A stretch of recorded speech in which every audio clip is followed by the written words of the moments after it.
narito na naman ang pamilya De Los Santos. Hi, say hi. Hi. Hi guys.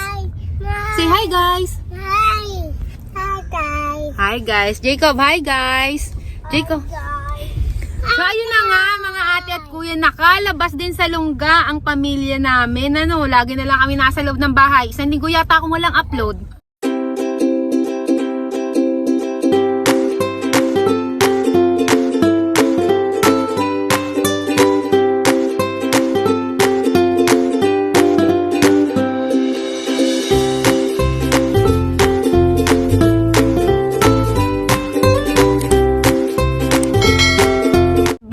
Busy ang nanay nyo kasi may sakit si Jacob.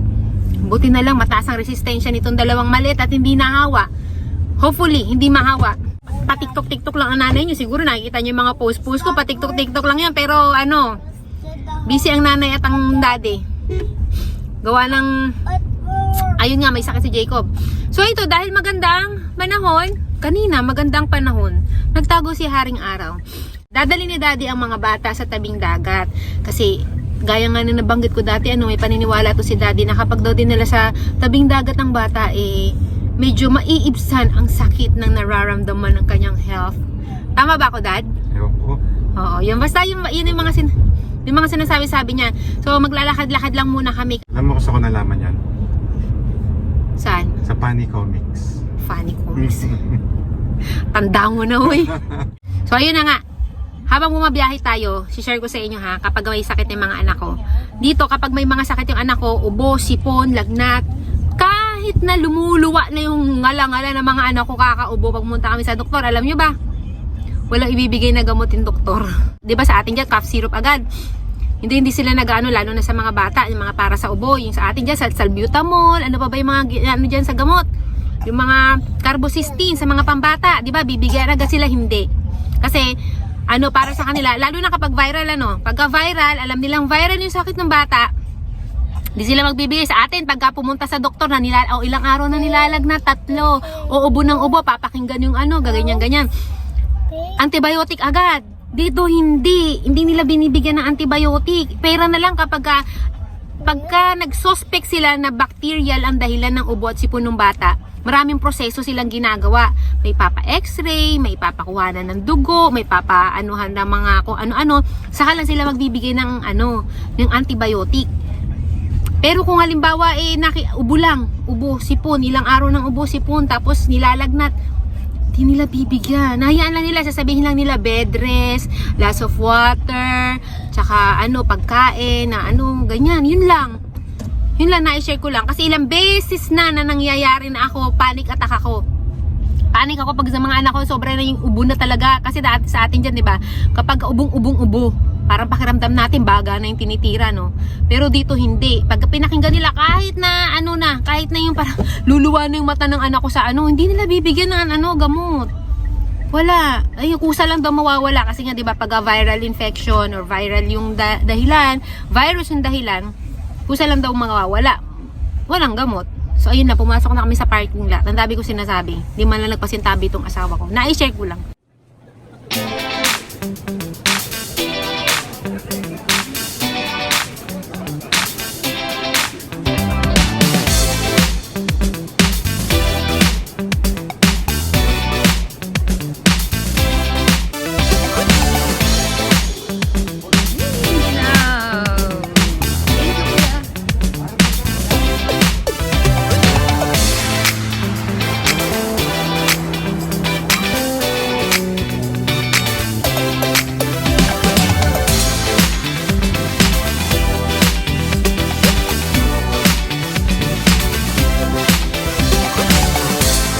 Andito tayo sa Lonsdale Key. Isa to sa mga tourist spot dito sa North Vancouver kung saan kami nakatira.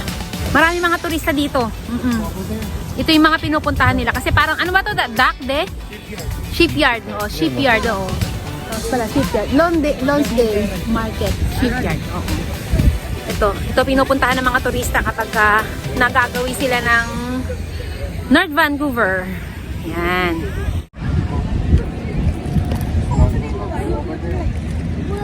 Uy, cute oh.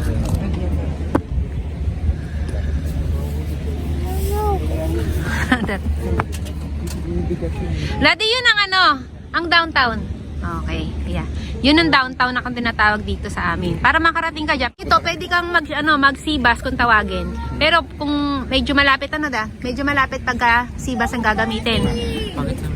Okay, nakita ko. Pero pwede din yung kung gusto mo medyo malayo-layo, pwede sasakyan. Kaso malayo. Nilibot pa ng gano'n na to. Iikot pa ng pa gano'n para makarating ka doon.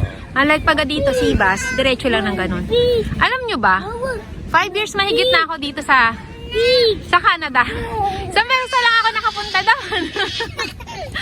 Isang beses lang ako nakapunta ng downtown. Kakaya. Isang beses pa lang din ako nakasakay dyan.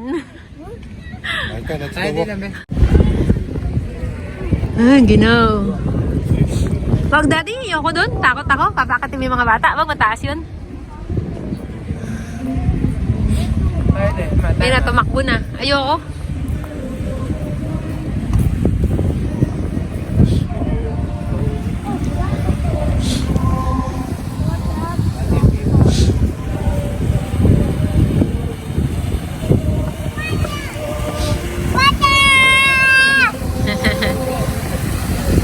Water!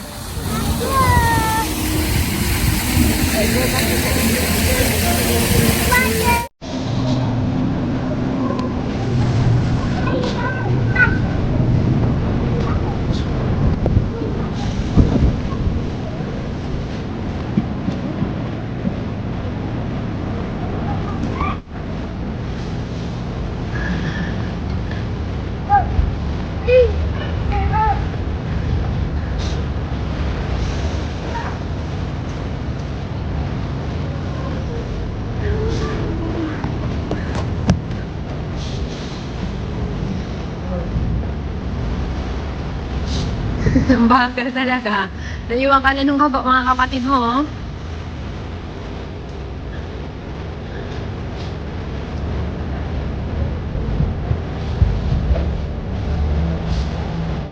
Bam!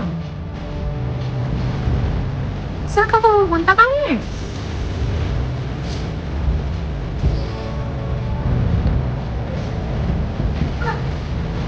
Here, Ira! You go to daddy.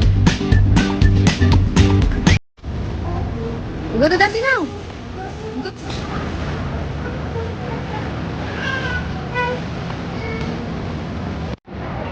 Kapag ka summer, marami mga paninda dito. Tapos may mga tumutugtog, ganyan dyan. Ito yung shipyard yan. Tapos, yung skating rink na yan, kapag na summer, nagiging water park yan. May vlog na ako dito noon na naglaro sila sa water park nung summer. Pero ngayon, ginawa nila yung skating rink ko.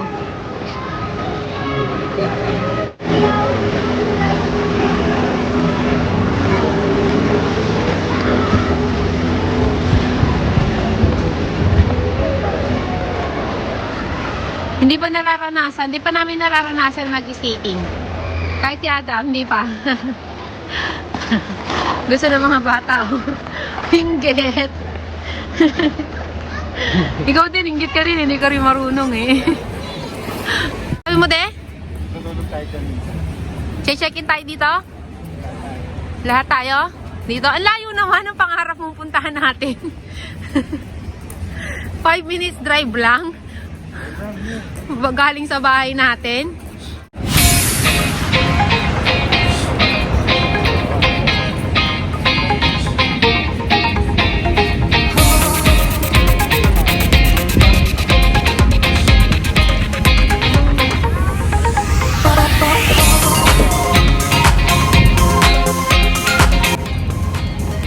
Pakapopogi ng mga lalaki ko sa buhay ko. Huwag ka lumayo, susutukin kita. Sa arte-arte nito, dito ka at pinipicturean kita. Huwag kang umarte dahil ayun ang pinaka-pogi sa paningin ko. Ayan o, naka-green na jacket. Kaya huwag ka magpipiling dyan.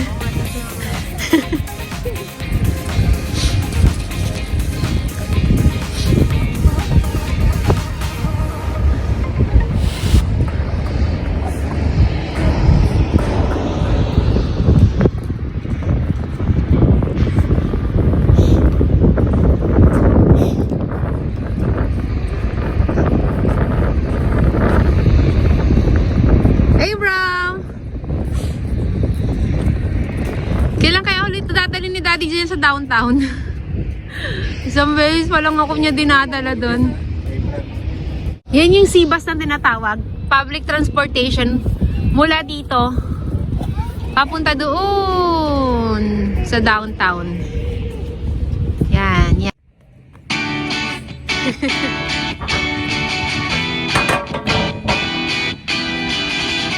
Ice cream time! Ice cream! Go, go din! Din, go! Go inside!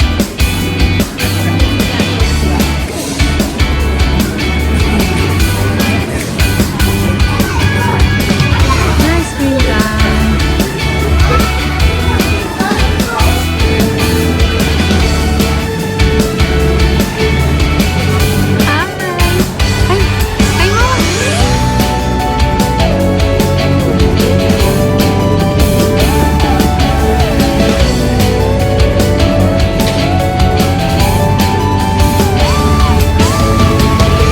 Ginaw-ginaw, nag-ice cream pa talaga sila eh.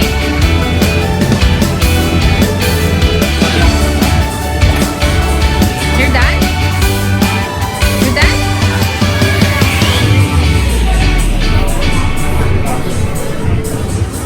Ikaw kuya, ayaw mo? Ice cream? Bakit? Ikaw de? Ayaw mo? Wala nga ang pagbili. Inubos nyo na. Ilan yan? Tatlo yan. Ice cream pa lang yan eh. Sarap? Abraham, yummy? Ha? Share mama? Share? Share? Ah, ah. Ah, share. Share. Abraham doesn't want to share. Mine. Oh, you want to share? Okay, thank you later. Okay, it's okay, it's okay.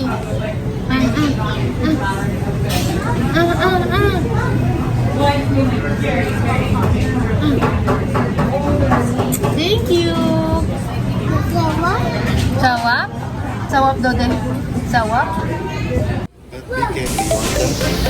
Andas tubig, daddy. Nako, pigilan mo ko. Aron. Abraham, come here. Abraham.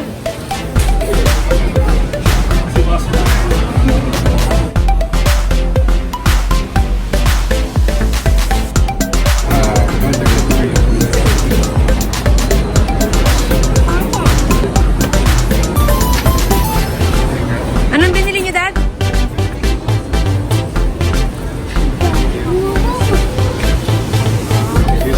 Anong binili niyo?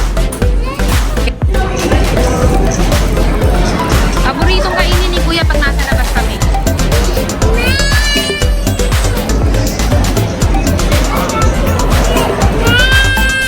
Hoy, ba't nagagalit? Ba't nagagalit? Not nice.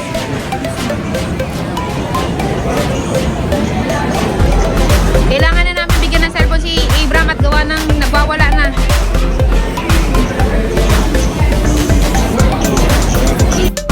Uwian na.